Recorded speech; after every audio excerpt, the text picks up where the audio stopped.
Hi, I'm Tyler and this is Josiah bringing you an off-site hardware hack for the day. We sell many different pond care products such as this algae defense at PaulB Hardware, but there are some unique and inexpensive ways that Josiah is going to show you today.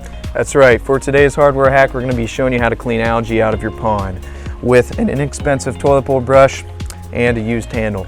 I would not recommend using a used toilet bowl brush. But if you need to get a further reach into your pond to clean out your algae, at PaulB Hardware we do sell extendable handles, which is a very good option. So all you have to do is take your toilet bowl brush and simply tape it to the handle.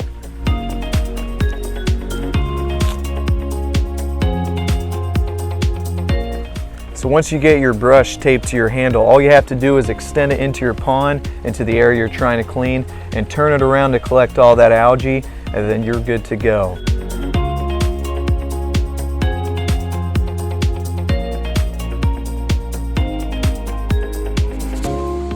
So there's your PaulB hardware hack.